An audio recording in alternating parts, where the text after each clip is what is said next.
Hashimoto nedir? Belirtileri nelerdir? Ve bu hastalıktan nasıl kurtuluruz? Hashimoto sadece tiroid bezini ilgilendiren bir hastalık gibi görünse de temelinde bağışıklık sisteminin aşırı tepkisi yatmakta. Doğa, metabolik rahatsızlıkları bile hayatta kalma üzerine kurmuş.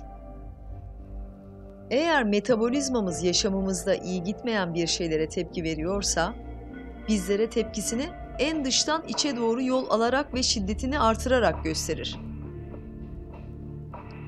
Mesela hayati organları en sona bırakır.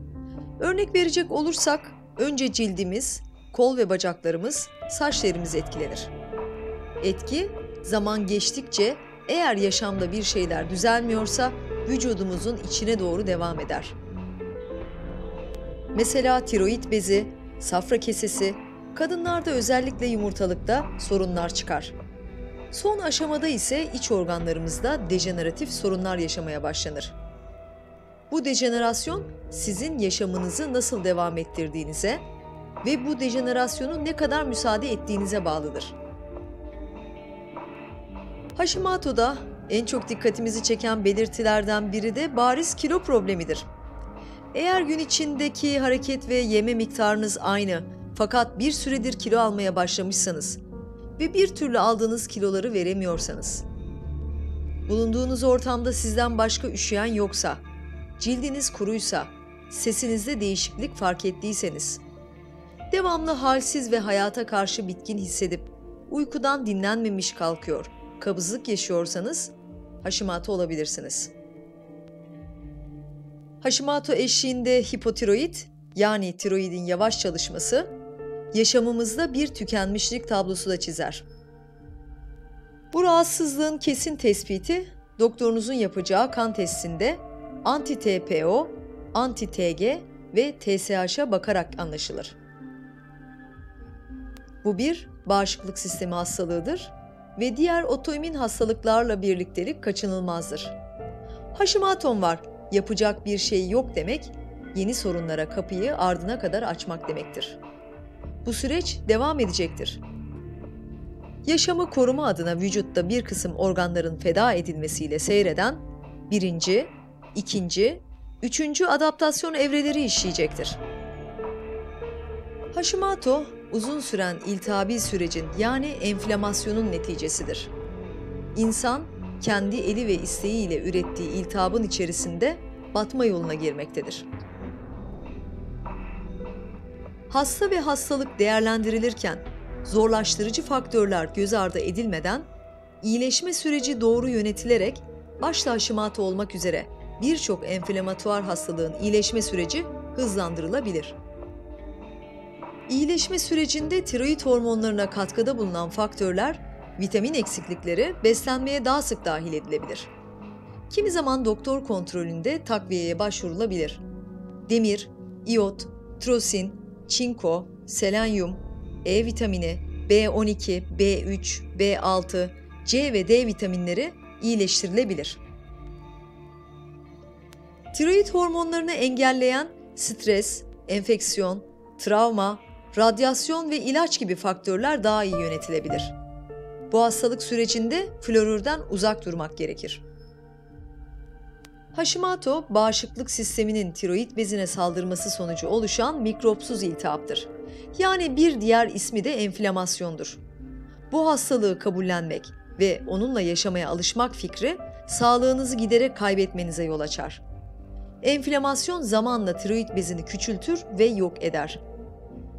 Bu iltihabı yok edecek bir ilaç yoktur. Ancak beslenme biçimi ve yaşam biçimiyle yok edilebilir. Zira hastalığın oluşum nedeni aslında insanoğlunun yeni yaşam tarzıdır. Yapılan hatalardan uzaklaşıldığında ve olması gerekene yönelindiğinde iyileşen binlerce insan vardır.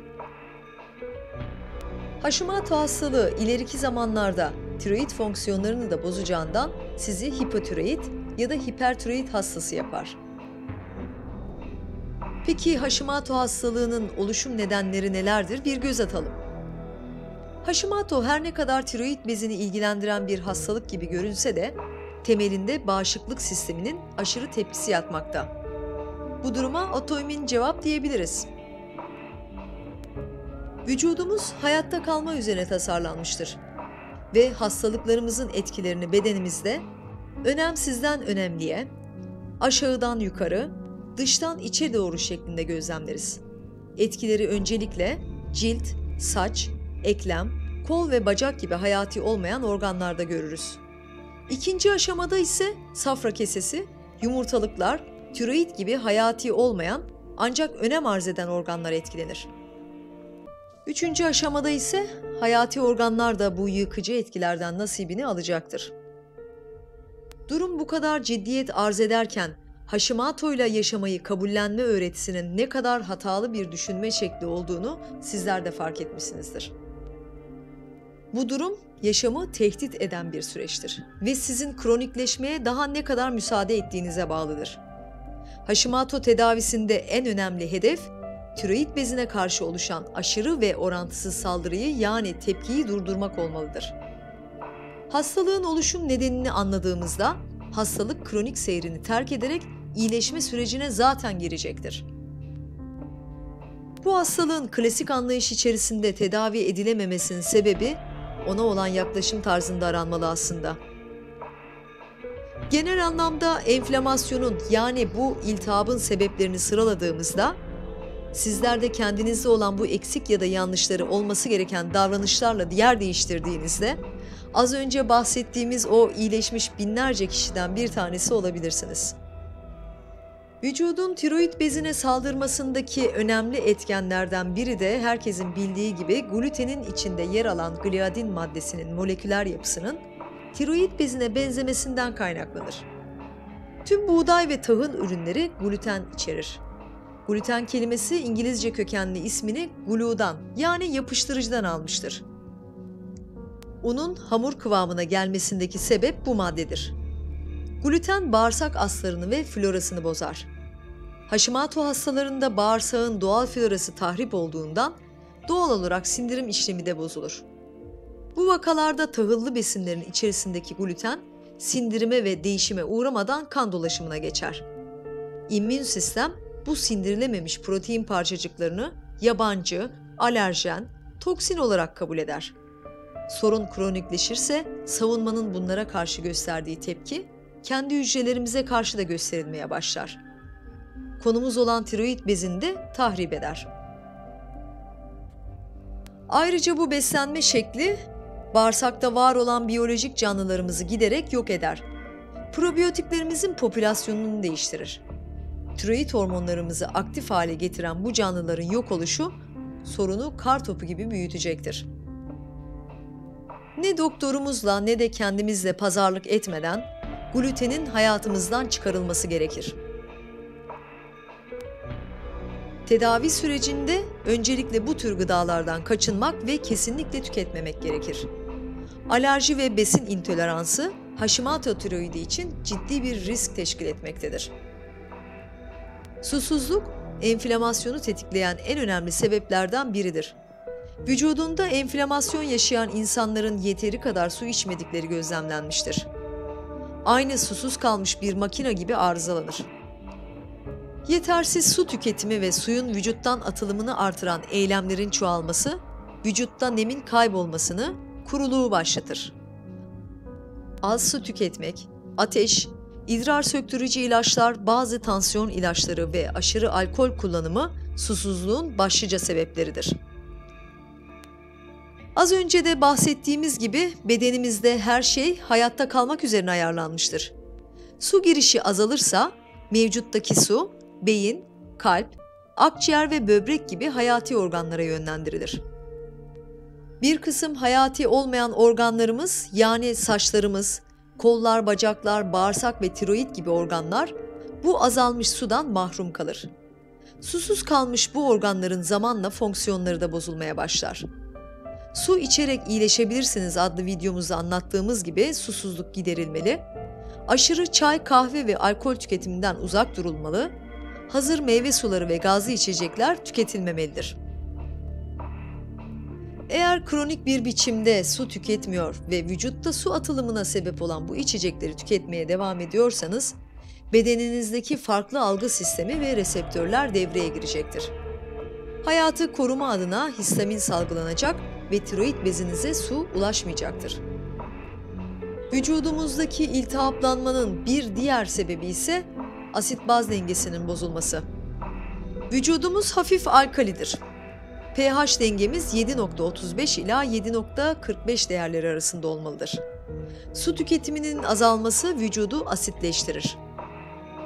Özellikle unlu tahıllı yiyecekler, kavrulmuş çerezler, işlenmiş paketteki endüstri ürünleri, şekerli ve aşırı proteinli gıdaların alınması veya et ve tahılların işlenmesi esnasında kalsiyum, potasyum, magnezyum gibi alkali yapıcı maddelerin kaybedilmesi, vücut pH dengesini hızla aside doğru kaymasına sebep olacaktır.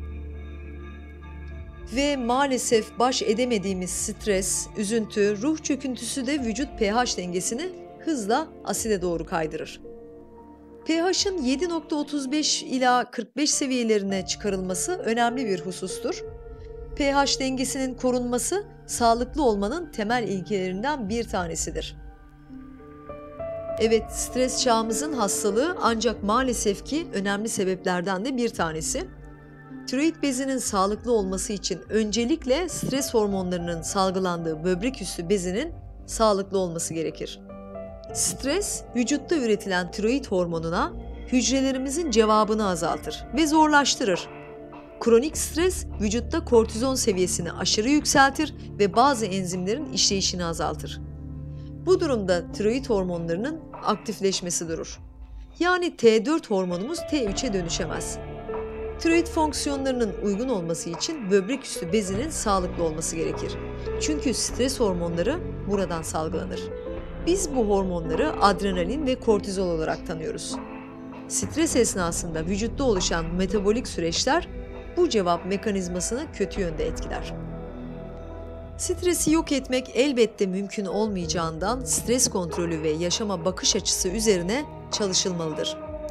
Hastalıklar her zaman maddesel etkenlerden dolayı oluşmayabilir.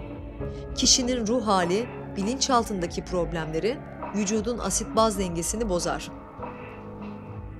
Diş enfeksiyonu, amalgam dolgu, birden fazla implant diş, vücutta ameliyat, yara izi, çürük diş, yanlış protez, tamamlanmamış kanal tedavisi, çene eklemi problemleri ve ameliyatlar, gereksiz uyarı yayarak hücre zarını etkilerler. Uyarılma eşik değerinin aşılmasına ve erken hareket oluşmasına neden olurlar.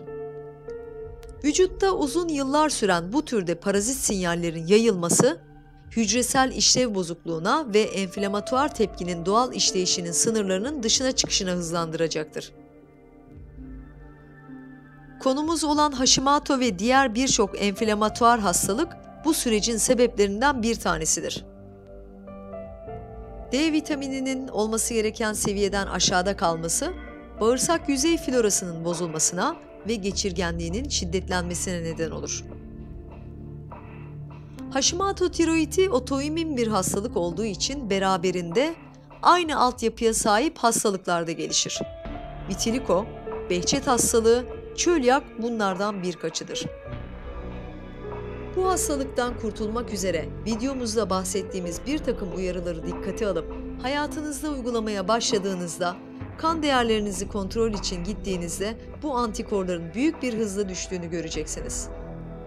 Beslenme düzeninizdeki bu değişiklikleri yapmadan kendi başına bir takım bitki kürleri uygulamak size faydalı olmayacak ve zaman kaybettirecektir.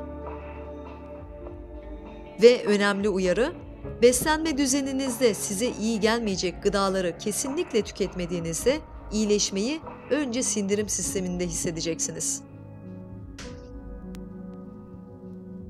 Hastalıklarınızda doktorunuzun size uyguladığı tedavilerle birlikte çözümün yine kendi elinizde olduğunu, işin sırrının beslenme ve yaşam şeklinde olduğunu unutmayın. Sağlıklı Yaşam isimli kanalımıza abone olarak yayınladığımız yeni bilgilerden haberdar olabilir, bizleri bu bilgileri hazırlama yolunda teşvik edebilirsiniz. Eğer bu videoyu beğendiyseniz aşağıdaki beğen işaretini tıklayabilir, videoda bahsedilen sorunlardan müzdarip arkadaşlarınızla paylaşabilirsiniz. Geleneksel tıp, koruyucu tıp ve klasik tıpta var olan tedavi yöntemlerine kanalımızı takip ederek ulaşabilirsiniz. Herkese sağlıklı günler dileriz.